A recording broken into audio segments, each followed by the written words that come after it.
JP Fournier of the Movie Jerks here, coming to you on day 18 of Sci-Fi September, the month where I watch a new science fiction film I've never seen, every day for the full month.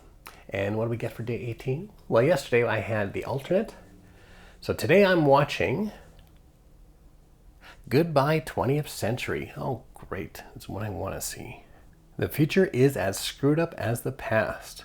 In the year 2019, after global destruction and descent into savagery, the immortal Kuzmin, trying to discover his destiny in order to learn how to die. As he enters the whirling circle of time, we discover the blasphemy of our century and how it is to close its circle. Yeah, that sounds unique and original. So on day 18, I'm watching Goodbye 20th Century.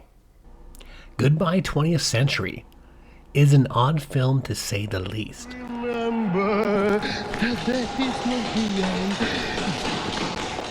And even though the first portion of the film does take place in an apocalyptic future, I wouldn't classify this as a science fiction film, as much as a fantasy fiction film, being that it focuses on religious myths and fairy tales. The film consists of 3 stories, starting in the future, then in the past, and finalizing in the present, which is December 31st, 1999, New Year's Eve. The first story tells a tale of a man who cannot be killed and seeks out the truth behind his affliction.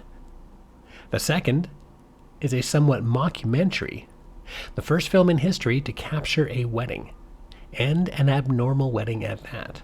And the final tale is about a disgruntled Santa Claus who is pushed to the brink when he's forced to take part in a funeral on New Year's Eve. All 3 tales, while completely different, do have some linking subject matters, and one specific character who may be unaffected by time. While they all share a morbid sense of humor, all 3 have their own style of techniques, allowing the linking material that stands out in all 3 of them to have even more of an impact. The film very nicely demonstrates that the past will be just as despicable as the future. It's a bleak message, but told whimsically, as much as nihilistically. And because of, or contrary to the dark message, I found it quite enjoyable. The cinematography in both the front and back ends display a lot of care and creativity. The stories, while not always straightforward, are easy to follow, but still hold on to a ton of mysteries.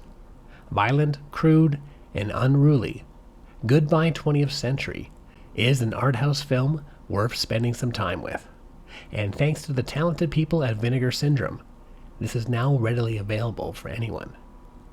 If you're looking for something that's free of any algorithm writing a script, then Goodbye 20th Century will certainly fit that mold. Just remember, the death is not the end. And there you have it, day 18 of Sci-Fi September. This time I watched Goodbye 20th Century. What other science fiction films have created a category of their own? Let us know in the comments section. And if you're curious about other films I'm watching for this month, be sure to hit the subscribe button below. And for more information about the Movie Jerks, you can go to www.themoviejerks.ca.